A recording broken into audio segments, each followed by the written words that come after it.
너무 덥죠? 그래도 이렇게 시원한 에어컨이 있는 세관교회 오신 것을 진심으로 환영합니다. 아니 정말 에어컨 없는 교회도 있어요. 우리는 에어컨 때문에 마음이 편안하고 시원한 게 아니라 우리 하나님을 만나기 때문에 우리 마음속에 평강이 있고 기쁨이 있는 줄 믿습니다. 아멘. 이 오순절의 성령의 임재하심은 우리 교회와 개인에게 있어서 엄청난 놀라운 기적과 은혜를 경험하게 했습니다. 또 교회들이 성령의 감동하심을 따라 순종한 성도들을 통해서 많은 교회들이 세워졌습니다. 사마리아에 세워졌던 교회는 빌립이 성령의 감동을 받아 이 사마리아 땅에 복음을 전했고, 또 성령의 인도하심을 따라 에디오피아 내시가 광야에서 길을 가고 있는데 성령께서 그를 이끌어 가서 그에게 복음을 전하게 했고, 나중에 역사적으로 에디오피아에 수많은 기독교인들이 있었고 지금도 많은 기독교인들이 있음을 볼 수 있습니다. 또 우리 성도들이 어려움을 당하고 또 힘든 일이 있었습니다. 예루살렘의 스데반의 그 순교로 인하여 많은 어려움이 있었는데 그 어려움 때문에 흩어지면서 또 이 자기의 고향에 가서 복음을 전했는데, 그때 하나님의 인도하심을 따라 성령님의 감동하심을 따라 이방인에게도 복음을 전했습니다. 그 당시에 사도들까지도 미처 이방인에게 복음 전하는 것은 아직 생각하지 못하고 있었을 때에 평신도들이 그들이 성령님의 감동하심을 따라 신학적인 거 무시하고 성경적인 거 그거 고민 없이, 이게 전통에 맞느냐 안 맞느냐 그거 고민 없이 성령의 감동하심이 오니까 그들이 나가서 헬라 사람들에게, 이방인들에게 복음을 전했더니 오늘 그 성경에 보니까 주의 손이 함께 하심에, 성령이 함께 하심에 그들이 많은 사람이 그리스도 앞에 돌아왔더라. 그 교회가 바로 안디옥 교회이고, 그 교회가 바로 오늘날 역사적으로 이방인 교회에 처음 생겨진 교회가 되었고요. 그리고 오늘날 우리 모든 교회가 모델을 삼고 따라가야 될 선교적 아름다운 교회의 모습으로 되어 있습니다.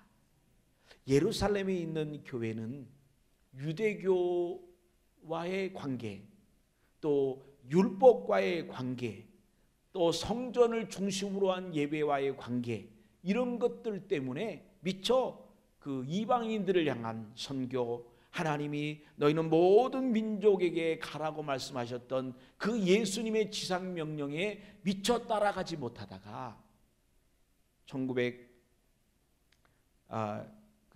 AD 70년에 로마 군대가 예루살렘을 침략을 하게 되면서 그들이 흩어지고 예루살렘 성전이 파괴되고, 그리고 예루살렘 교회라는 이름은 역사 속에서 우리 성경의 기록에서까지도 사라져 버렸습니다.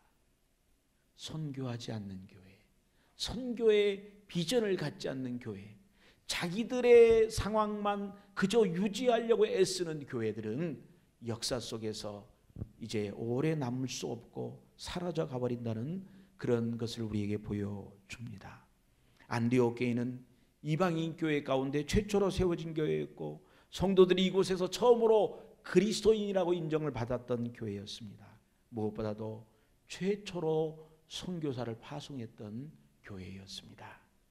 첫 번째로 우리가 이 시간 보아야 될 것은 안디옥 교회는 성령의 감동하심에 순종의 준비가 된 교회였습니다.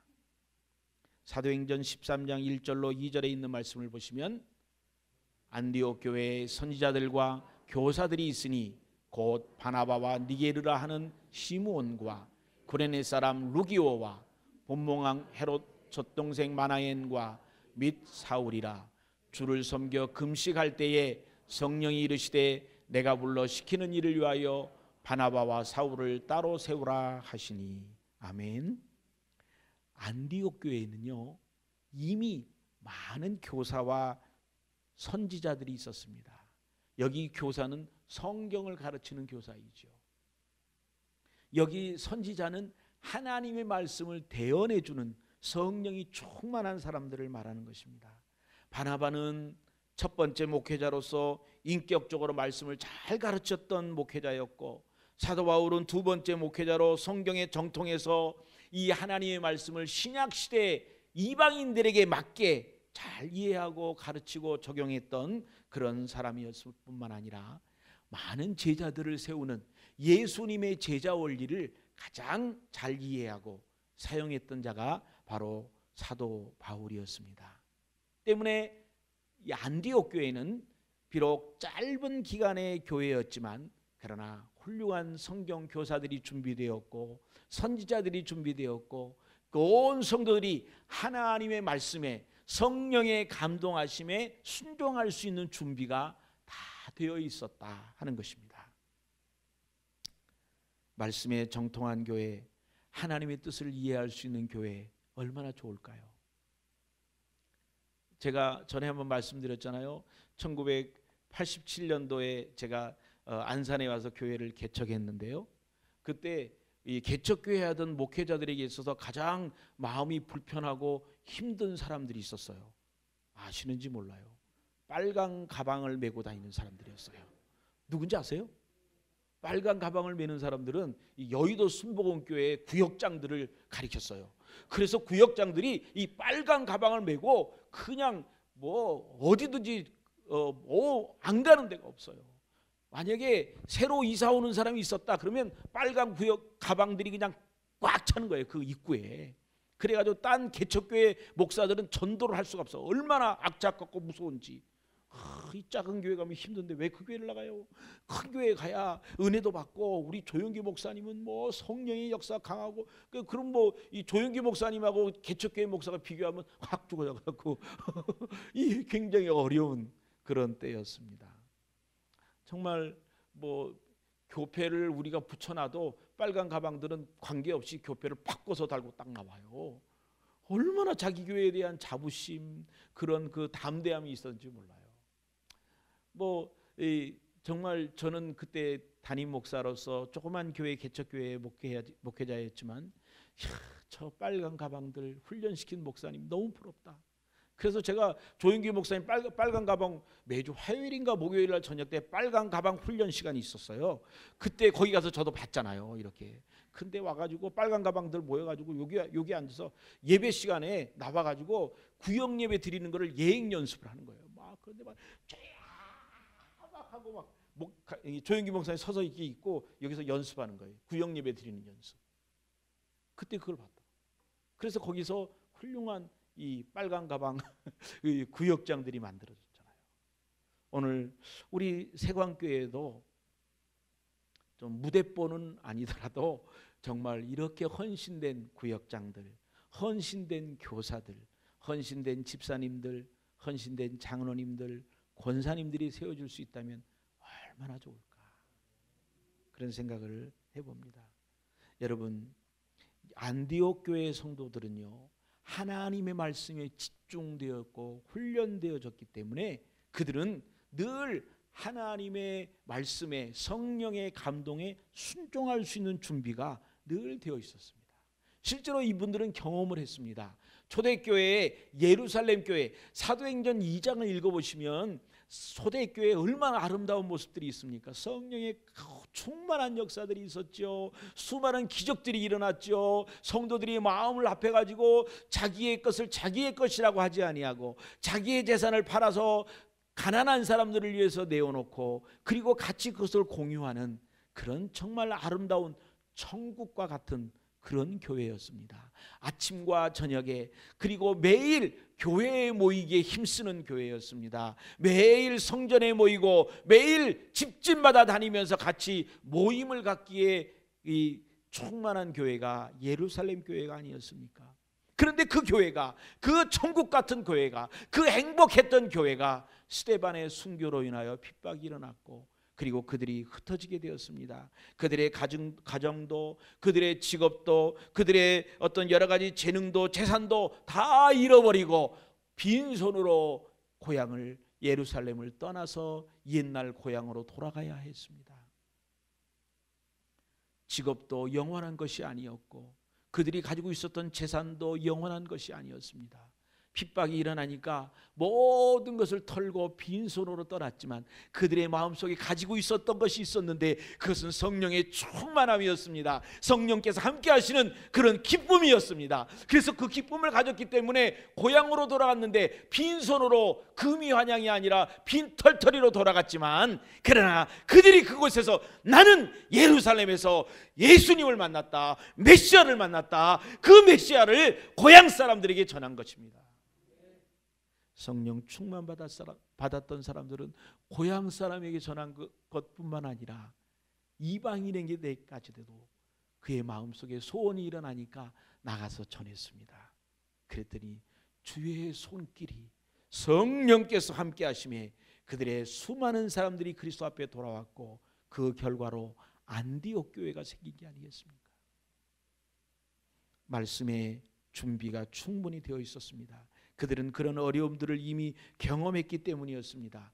이제 그들이 그전에 가졌던 직업과 그들이 가졌던 재산과 그들이 가졌던 모든 지위들은 이제 한순간에 날아가 버리는 것이었고 실제로 영원히 남는 것은 하나님과 함께하는 그것이라는 걸 너무 깊숙이 믿고 있었기 때문에 그들은 하나님의 어떤 명령에도 성령의 어떤 역사에도 담대하게 순종할 수 있었습니다.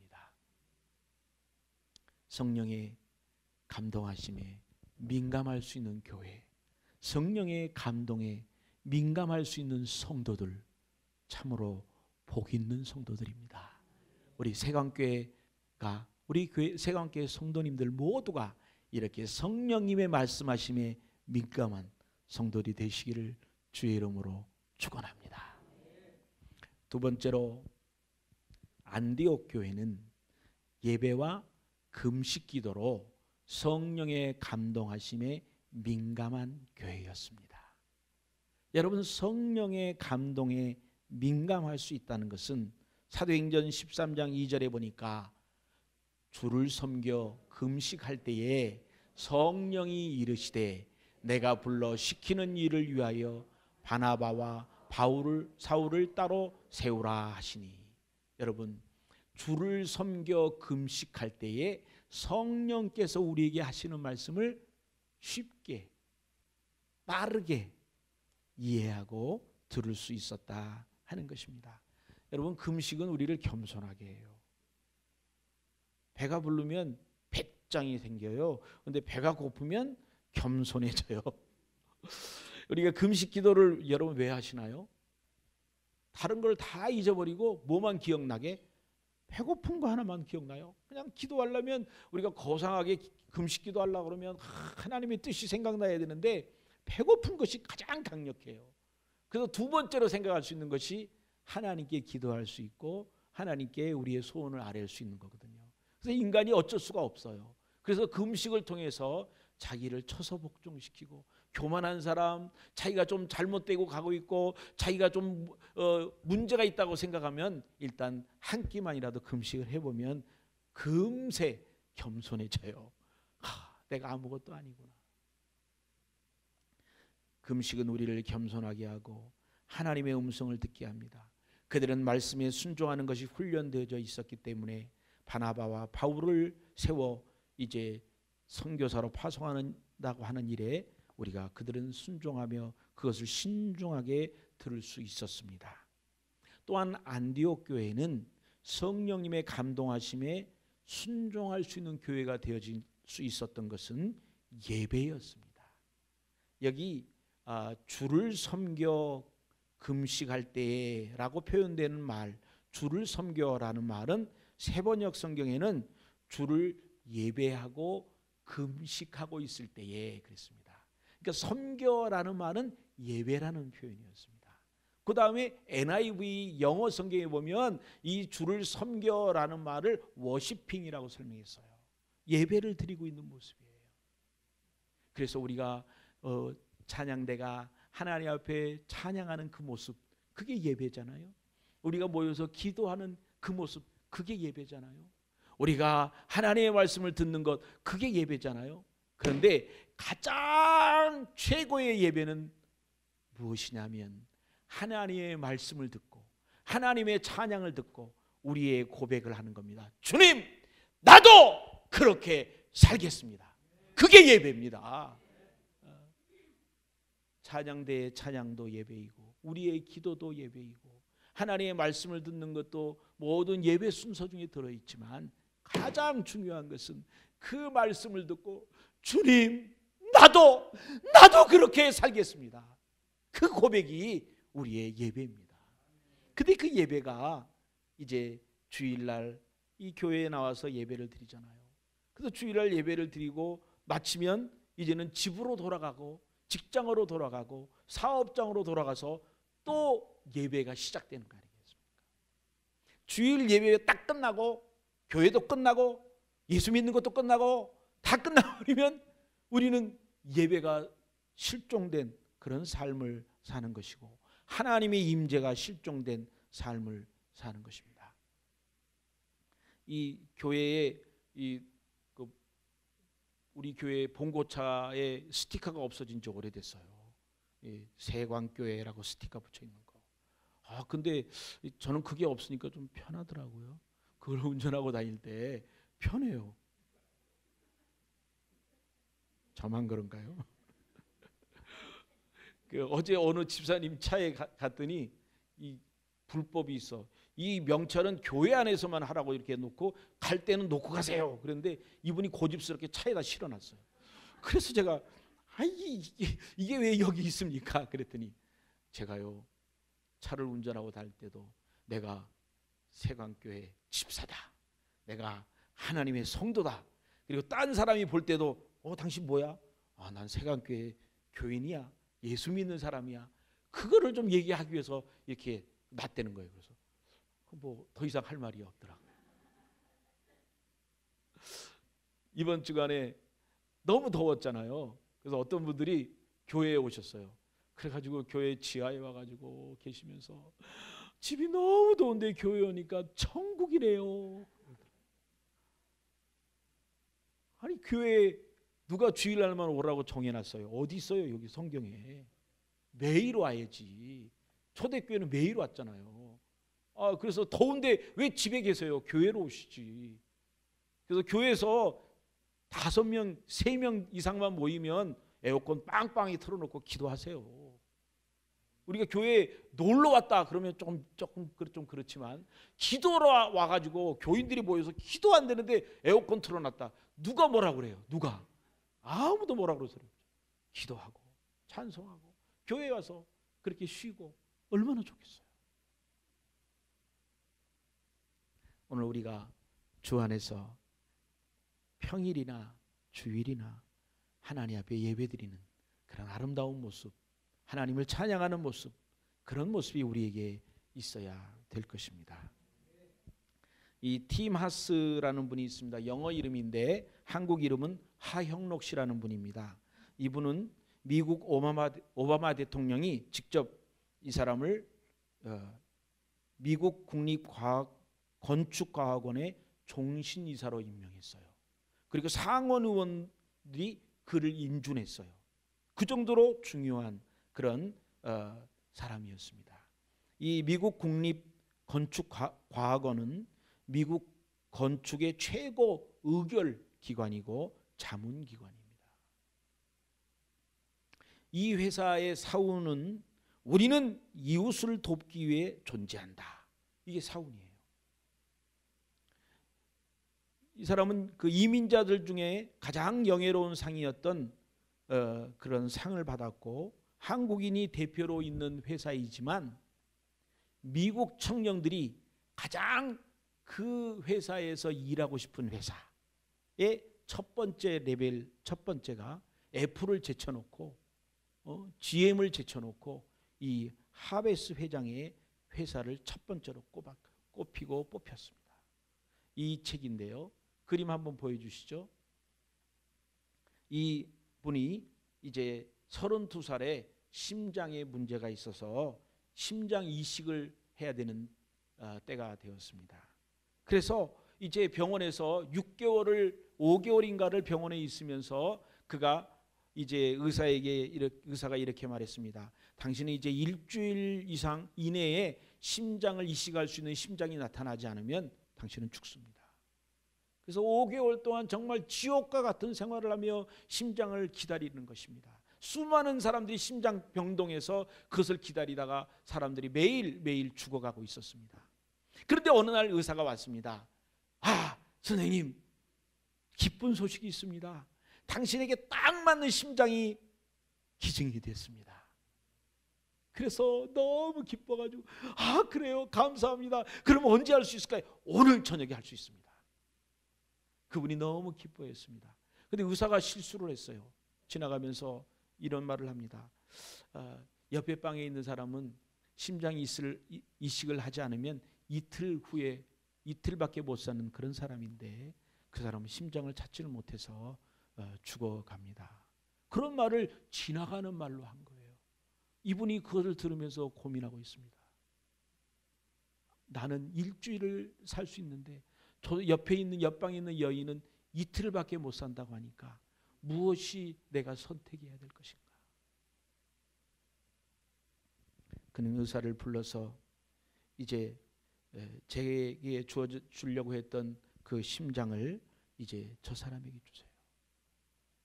제가 심장 이식을 하지 못하면 며칠을 살 수 있을까요? 네, 일주일인데 이것을 기다리면 글쎄 언제 이 새로운 심장을 올 수 있을지 우리는 모르겠습니다. 그는 인생에 원칙이 있었습니다. 무엇이 하나님의 뜻인지를 그는 생각을 늘 했습니다.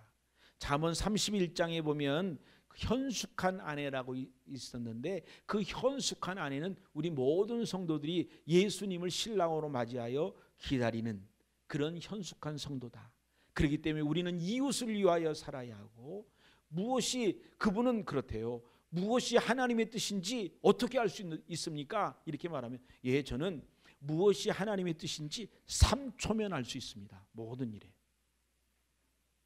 여러분 앞에 있는 일이 하나님의 뜻인지 아닌지 어떻게 알 수 있어요? 3초 만에 알 수 있어요? 이분은 간단하게 얘기합니다. 어떤 것이 하나님의 뜻인가 하는 것은 어떤 것이 내가 손해보는 것인가, 그거를 보면 하나님의 뜻을 알 수 있대요. 이렇게 어떻게 살아요?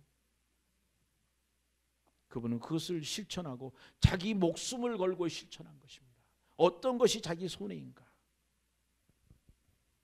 그는 한 달을 정말 기절하면서 자기의 의식이 없는 상태에서 한 달을 버티다가 기적적으로 이제 심장이 나타나서, 그것도 알코올 중독자의 심장이 나타나가지고 모든 환자들이 원치 않는데요. 그거는 원전하지 않기 때문에 수용할 수가 없는데, 근데 워낙 급하니까 그 심장으로 이식을 받아서 남은 생애를 살다가 또 다시 한번 심장 이식을 받은 그런 이야기들이 이 책에 나와 있습니다. 너무 귀한 책이고 아주 한순간에 읽을 수 있는 책입니다. 원하시는 분은 오시면 빌려드리겠습니다. 성령의 감동하심에, 성령의 역사하심에 우리가 자기를 내어놓을 수 있다면, 이분은 이 책에서 그렇게 말합니다. 하나님 은혜를 주세요, 하나님 우리에게 축복을 주세요, 하나님 우리를 도와주세요 라는 말을 하기 전에 하나님을 기쁘게 하시는 일을 먼저 하고, 하나님이 보시기에 기뻤더라 창세기에 나온 그런 행동을 하고 난 다음에 하나님 내가 하는 거 보니까 좋지요? 되게 축복해 주세요. 이렇게 기도해야 된다는 거예요. 이 말을 들으니까 이 기도할 사람 별로 없을 것 같아. 너무 힘들어. 그렇게 하나님 앞에 헌신하며 살았더니 미국에서 주차장을 건축하는 건설회사인데 얼마나 유명한 건설회사인지. 이분은 아이디어를 하나님이 주시니까 주차장에 카페를 설치하고 식당을 설치하고 주차장에 휴게실을 설치해서 주차 빌딩인데 정말 아주 훌륭한 그런 생활 공간으로 만들어냈어요. 주차 빌딩이 그냥 시커먼 주차 빌딩이 아니라 유리로 싹 덮어가지고 일반 빌딩처럼 멋있게 만들어냈어요. 여러분 유튜브에 들어가 보시면 우리 하영록 씨를 치면 우리 교회에서도 우리 한국에서도 간증한 내용들이 많이 나옵니다. 한번 찾아보시기를 바랍니다. 여러분, 우리는 이제 성령의 감동으로 우리가 생각하던 사람, 우리가 전도하기를 원하는 사람, 그 사람들을 찾아가야 되고 만나야 됩니다. 우리가 기도하면, 그 사람을 위하여 간절히 기도하면, 그 사람이 비록 나를 수용하지 않고 나를 받아들이지 않는 사람이라 할지라도 시간이 지나면 하나님께서 그 사람의 마음을 바꾸어 주시고 내 마음속에 그 사람을 사랑하는 마음이 생기는 거예요. 그래서 그 사람을 가만히 찾아가서 만나면, 그리고 예전대로 그 사람에게 당신은 이것 때문에 잘못이에요, 이것 때문에 저주받았어요, 이것 때문에 문제가 있어요, 이걸 바꿔야 돼요, 교회에 나와야 돼요, 이런 얘기하지 아니하고 그분이 얼마나 힘들었나, 그분이 얼마나 어려웠나, 그 얘기를 들어만 주어도 가만히 그들을 가서 만나고, 그리고 만나고 이야기를 들어주었더니 성령께서 그의 마음을 감동시키고 변화시킨다는 거예요. 우리는 믿음으로 그를 기다려 주어야 합니다. 그가 스스로 내가 교회 갈게요, 내가 예수 믿을게요, 당신이 믿는 예수 나도 믿을게요, 그렇게 말할 수 있도록 기다려 줘야 합니다. 그러면 우리 모든 교회가 성령의 감동하심에 충만하여 복음 전하는 귀한 성도들이 될 줄을 믿습니다. 세 번째로 안디옥 교회는 성령의 감동하심으로 순종하여 선교사를 파송했습니다. 사도행전 13장 3절로 4절에 보니까 이에 금식하며 기도하고 두 사람에게 안수하여 보내니라. 두 사람이 성령의 보내심을 받아 실루기아에 내려가서 거기서 배 타고 구브로에 가서, 여러분 여기 두 가지가 있습니다. 금식하며 기도하고 두 사람에게 안수하여 보냈고, 그리고 또 하나는 뭡니까? 두 사람이 성령의 보내심을 받아. 안디옥 교회가 보냈다고 말하지 아니하고 성령의 보내심을 받아. 여러분 오늘 우리 주보에 그 재직회에 같이 봉사할 수 있는 분들, 어떤 분들은 또 명단이 빠져 있더라고요. 그래서 중직자들은 모두 다 집어넣었어요. 예전에 하시던 분들은 그대로 놓고 빈자리에다가 중직자들을 다 넣었어요. 이제 내년에는 정말 일할 수 있는 분들을 이렇게 스스로 이렇게 자청하면 그를 찾아가서 새롭게 이렇게 사역자를 만들 텐데, 여러분 김문수 목사가 세강교회가 임명한 것이 아니고 성령님이 임명한 줄로 알아서 그렇게 충성할 수 있는 우리 성도님들 되시기를 주의 이름으로 축원합니다. 안디옥 교회는 성령의 감동하심에 금식하면서 참으로 어려운 결정을 하였습니다. 유능한 사역자, 교회의 담임 목사, 교회를 시작했던 개척자였던 그 목사님을 선교사로 보내고, 그리고 그것을 보내기 위해서 지혜롭게 금식함으로 기도하면서 마음을 더 준비하여 이 두 사람을 안수하여 보내었더라. 겸손하게 하나님 앞에 기도하며 하나님께 예배하며 하나님을 섬겼던 그런 교회였습니다. 여러분 교회가 십자가의 부활과 이 증인된 삶을 소홀히 해서는 안 됩니다. 교회가 자기 교회의 내부적인 문제에 대한 관심과 또 내부에 대해서만 재정을 집중하려고 할 때 교회는 오히려 힘을 잃어버립니다. 왜냐하면 교회의 존재 이유는 주님의 선교적 지상명령을 위해 복음 전하는 것을 위해 존재하고 있기 때문입니다.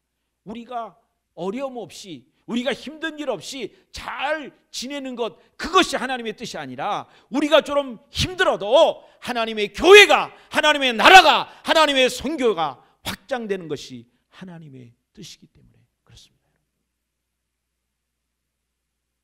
한국이 문호를 처음 개방할 초기에 미국 교회와 서방 교회들이 수많은 재정을 한국 교회로 보냈습니다. 그런데 그 재정이 교회 건축하고 교회 확장하는 데 쓰여진 것이 아니었습니다. 오히려 한국 교회는 처음부터 우리 스스로 교회를 지어가는 그런 교회였습니다. 목회자 사례비도 교인들이 먼저 부담을 하면 선교사가 조금 도와주는 정도였지, 자발적으로 했던 아주 뛰어난 교회가 한국 교회였습니다. 그런데 그 많은 재정이 어디로 갔을까요? 그 많은 재정은 우리나라 최초의 학교인 배재학당이 시작되었고, 최초의 여자 학교인 이화학당이 시작되었고, 최초의 농아학교, 최초의 유치원, 최초의 나환자들을 위한 병원, 서민들을 위한 병원 광해원, 그리고 나중에 세브란스와 그 많은 구호단체 고아원들이 이 교회의 재정으로 진행되고 시작되었습니다. 우리나라 6.25가 있을 때 선명회라는 것이 시작되어서 이제 많은 미국 교회의 돈이 이 우리나라 고아들을 위해서 사용이 되었습니다. 오늘 우리 교회가 어려울 때 우리가 힘을 합쳐야 합니다. 우리나라가 정말 어려울 때 3.1운동이 일어나고 있을 때에 그때 독립선언서를 서명한 민족 대표 33명이 있었습니다. 천도교인들 15명이었습니다. 민족 정신이 강했거든요. 그리고 그 당시에 기독교인 숫자는 그저 1, 2%밖에 되지 않는 아주 적은 숫자였던 기독교, 천도교보다 더 많은 16명이었습니다. 그 당시에 많은 종교인들을 대표하고 모든 교인들이, 모든 국민들이 불교인이라고 지칭했던 그 당시에 불교인은 2명밖에 되지 않았습니다. 어떻게 이런 일이 가능했을까요? 이렇게 적은 숫자의 기독교인들이 어떻게 이렇게 많은 숫자의 나라를 위해서 헌신할 수 있는 지도자들이 나올 수 있었을까요? 그것은 서방교회가 훌륭한 학교들을 세우고 선교사들이 교사로, 교수로 학교에서 이 젊은이들을 만들어내고 양성해내었기 때문에 이 한국교회를 위한, 한국 민족을 위한 큰 쓰임을 받는 지도자들이 나왔다는 것입니다. 오늘 우리 한국 교회가 때로 손가락질을 받는 일이 있습니다. 왜일까요? 한국 교회가 우리가 가지고 있는 재정과 우리가 가지고 있는 힘을 그저 우리 전도하는 일에 유익한 데만 사용하기 때문에 그렇습니다. 많은 회사들이 욕을 얻어먹습니다. 왜요? 자기 회사의 이름이 나타나고 자기 회사의 유익이 되는 데만 사회에 기여를 하기 때문에, 자기 회사의 이름이 안 나면 그 재정을 기여하지 않으니까 그 회사가 그렇게 인정을 받지 못하는 것입니다. 교회도 그러한 거 아니겠습니까? 우리가 전도하는 일을 위해서는 화요전도, 수요전도, 목요전도 그것을 위해서 재정을 쓰고 그것을 위해서는 이 사람들 앞에 커피를 대접하고 빈대떡을 대접하지만, 그러나 순수하게 그들의 필요를 위해서는 우리가 좀 인색한 것이 아닌가, 그런 안타까움이 있습니다. 우리는 빛과 소금의 역할을 해야 합니다. 오늘 우리 유초등부 이번 여름 성경의 주제가 빛과 소금이었어요. 우리 교회가 예수님에게 빛과 소금의 역할을 하도록 그렇게 부르심을 받았습니다. 우리가 무엇보다도 우리의 것을 투자해서 우리가 그리스도의 복음을 위하여 소금된 역할, 빛된 역할을 감당할 수 있는 저와 여러분이 되시기를 주의 이름으로 축원합니다. 마리아는 예수님의 어머니였습니다. 천주교에서는 이 마리아를 정말 하나님 수준으로 올려놓고 섬깁니다. 그런데 마리아는 어땠습니까? 이 결혼을 앞두고 정혼했던 우리나라의 약혼과 결혼의 중간 사이가 정혼입니다. 이미 이제 부부관계가 되어졌지만 동거만 하지 않은 상태입니다. 모든 사람에게 부부라는 게 알려져 있습니다. 그런 상황에서 천사가 나타나서 말합니다. 은혜를 받은 자여, 내가 잉태하여 아이를 낳으리니 예수하라. 아니, 제가 남자를 알지도 못하고 남자와 함께 자지도 않았는데 어떻게 아이를 낳는다고요? 그것이 은혜라고요? 내일 아침에 이것이 발각되면 저는 돌 맞아 죽을 텐데요. 그러나 이것이 하나님의 뜻인 줄을 알고 누가복음 1장 38절에 보면 마리아가 가로되 주여, 주의 계집종이오니 말씀대로 내게 이루어지이다. 말씀대로 내게 이루어지이다. 성령의 감동하심에 정말 불가능한 상황 속에서도 순종하는 여인으로 남았기 때문에 오늘날까지 우리에게 기억되고 있는 것입니다. 오늘 주의 성령께서 우리를 사용하기를 원하십니다. 주의 성령께서 우리를 통하여 하나님의 놀라운 역사를 일으키기를 원하십니다. 제가 태국의 람푼에 있는 교회를 개척을 하고 싶었습니다. 이 공단지대였는데 교회가 하나 없어요. 그래서 이 공단지대에 하나님의 교회가 세워지길 위하여 마음속에 소원을 갖고 기도했습니다. 그리고 차를 타고 거기를 늘 지나다니면서 람빵, 치앙마이 람빵 1시간 거리인데 거기 중간에 람푼이 있어요. 그래서 가면서 하나님 여기 교회가 세워지게 하세요. 세워지게 하세요. 그리고 손을 들고 하나님 여기 세워지게 하세요. 우리 집사람이 손을 잡아서 내리더라고요. 우리가 이게 새로운 교회가 시작되면 그냥 그 몇 달 동안은 거의 1년 가까이 우리 이런 생활비가 몽땅 그리 가야 되니까 충분하다. 아, 이제 너무 무리하지 말자. 제 마음속에 우리 집사람이 이렇게 딴 데 보고 있으면 그냥 이렇게 들으면 여기입니다. 여기. 정말 그랬어요. 그런데 한국의 어느 장로님이 자기 회갑인데 회갑 기념으로 1,000만 원을 헌금하겠대요. 1,000만 원은요 교회 건축을 하기였고 땅을 사기에는 택도 없는 가격이었습니다. 6분의 1, 7분의 1도 안 되는 가격이었어요. 근데 저는 이게 하나님의 신호라고 생각하니까 너무 신났어요. 오케이, 나 시작한다. 그래서 우리가 시작을 했어요. 정말 적은 액수였지만 그러나 그것을 하나님께서 사용하셔서 하나님이 교회가 세워졌고 지금 치앙마이 밑에 람푼 지역에 우리 아이들이 예배를 2번을 드리는데요. 합치면 150명 예배를 드려요. 그 사역자가 얼마나 열심인지 몰라. 교회가 2군데가 지금 이 분립해서 개척해 나가려고 준비하고 있잖아요. 재정도요 제일 많이 나와요. 공단 지역이니까 다 부부가 다 일해요. 태국은 부부가 일 안 하거든요. 근데 부부가 다 일하니까 다 11조를 내니까 얼마나 교회가 재정도 빵빵한지. 제가 이 손을 계속 들고 있지 않았더라면 어떤 일이 있었을까? 너무 무서워요. 물론 시작할 때 어려움도 있었고 또 우리 뭐 이런 것 돈을 그때 좀 빌리기도 했고 우리 피아노도 팔기도 했고 뭐 그렇게 좀 간들간들하게 가긴 갔지만 그렇지만 지금 얼마나 보기 좋아요. 성령님께서 우리에게 말씀하시면 순종해야 합니다. 그러면 기적을 봅니다. 그러면 능력을 봅니다. 그래서 성령님의 감동하심에 순종해 가는 오늘 세관교회 성도님들 다 되시기를 주의 이름으로 축원합니다. 함께 기도하시겠습니다. 우리 함께 이제 하나님께서 우리에게 주시는 은혜를 따라 우리 함께 찬송하면서 우리 기도를 하려고 합니다. 찬송가 191장인데요. 내가 매일 기쁘게 순례의 길을 행함은. 같이 일어나서 우리가 결단하는 마음으로 이 찬송을 부를 수 있기를 바랍니다. 내가 순례의 길을 행함은 기쁘게 순례의 길 행함은 주의 발이 나를 안보하며 내가 주의 눈물을 받는 잔대 미련을 주의 영이 함께합니다. 성령이 계시네. 할렐루야 함께하시네. 좁은 길을 걸으며 항상 기뻐하는 것 주의 영이 함께함이라.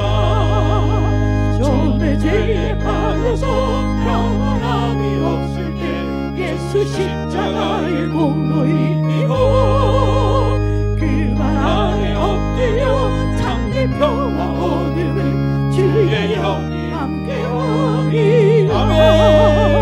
성령이 계시네. 할렐루야 함께하시네. 좁은 길을 걸으며 밤낮 기뻐하는 것 주의 영이 함께함이라. 나와 동행하시고 모든 염려하시니 나는 숲에 새와 같이 기쁘라. 내가 기쁜 마음으로 주의 뜻을 행함은 주의 영이 함께함이라. 성령이 계시네. 할렐루야 함께하시네. 좁은 길을 걸으며 항상 기뻐하는 것 주의 영이 함께함이라. 세상 모든 욕망과 나의 모든 정욕은 십자가에 이미 못을 박았네. 어두운 밤이 지나고 즐거운 뒷모습이 주의 영이 함께하니라. 성령이 계시네. 할렐루야 함께하시네. 좋은 길 걸으며 밤낮 기뻐하는 것 주의 영이 함께하니라. 다 같이 한번 주여 한번 크게 외치고 통성으로 기도하겠습니다. 주여! 할렐루야. 아버지 하나님의 우리와 함께 하시옵소서. 성령의 감동하심으로 성령의 귀한 역사로 말미암아 우리의 놀라운 삶이 열리게 하여 주시고 우리의 삶 가운데 하나님의 놀라운 뜻들이 이루어지게 하여 주시기를 원합니다. 하나님의 말씀에 순종하는 저희들 되게 하여 주옵소서. 하나님의 성령의 역사하심에 우리의 삶에 변화가 있게 하여 주시고 우리의 삶이 변하게 하시고 새롭게 되게 하시고 하나님 까닭에 우리의 삶에 놀라운 기쁜 일들이 일어날 수 있도록 하나님이여 역사하여 주시옵소서. 하나님의 우리의 마음을 변화시켜 주시고 우리의 가정을 변화시켜 주시고 우리의 직장을 우리의 사업체를 변화시켜 주셔서 주의 성령이 임재하는 직장, 가정, 우리의 사업체가 되게 하시고 하나님의 성령께서 함께 하셔서 성령의 인도하심을 받는 복 있는 가정, 복 있는 성도들 더 되게 하여 주시옵소서. 할렐루야. 주여 감사합니다. 오 주여 감사합니다. 예수님의 이름으로 기도했습니다. 아멘. 다 같이 앉으셔서 찬송가 187장 같이 하시겠습니다.